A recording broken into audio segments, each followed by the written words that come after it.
दोस्तों, हमारे सुशीला किरण के गीत में आप सबका बहुत बहुत स्वागत करते हैं, वेलकम करते हैं और अभिनंदन करते हैं। आज आप लोगों को एक बहुत जबरदस्त नटका लाचारी गीत सुनाने जा रहे हैं। बहुत अच्छा, बहुत प्यारा है, बहुत छोटा है। आप लोग खूब सीखिए, खूब शेयर करिए, खूब गाइए। बहुत अच्छा नटका लाचारी गीत है। आप लोग हाँ बहनी, एक बहू जब ससुराल में जात है, हाँ तो आधा माने खुश रहे तो आधा माने जब तब मुंह भय हाँ रहे कि बहनी कहा के मुंह निहार कि बहनी ये का ई नाय लाए हैं, ओका नाय लाए हैं, का देहे हैं, यानी कुछ न कुछ से दुल्हन सब खुश से नाय रहते। अगर सारा परिवार खुश से रहा है।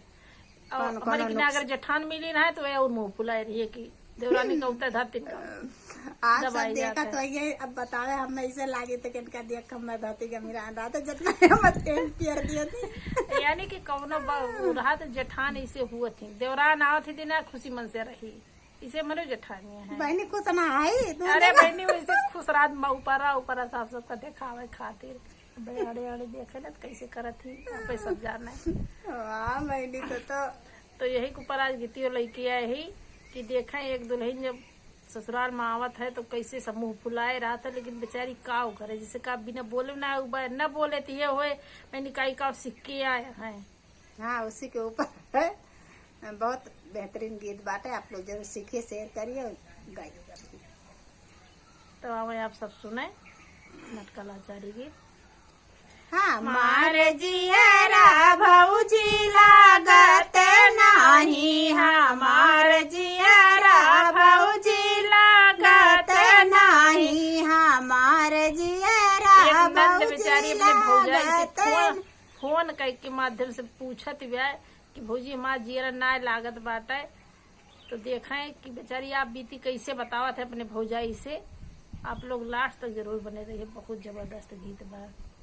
हमार जियरा भौजी लागत नाही, हमार जियरा भौजी लागत नाही, ससुरे में सासू मोरी बोलत नाही, ससुरे में सासू मोरी बोलत नाही, हमार जियरा पापी मानत नाही, हमार जियरा पापी मानत नाही, हमार जियरा भौजी लागत नाही, हमार जियरा भौजी लागत नाही, ससुरे में जटनी मोरी बोलत नाही, ससुरे में जटनी मोरी बोलत नाही, हमार जियरा पापी मानत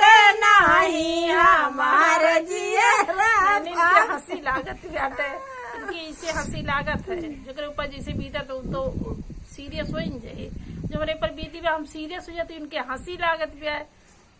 हमार जियरा पापी मानत नाही, हमार जियरा पापी मानत नाही, हमार जियरा भौजी लागत नाही, हमार जियरा भौजी लागत नाही, ससुरे में छोटी मोरी बोलत नाही, ससुरे में छोटी मोरी बोलत नाही, हमार जियरा भाभी लागत नाही, हमार जियरा पापी मानत नाही, हमार जियरा भौजी लागत नाही, हमार जियरा भौजी लागत नाही, ससुरे में नंदे मोरी बोलत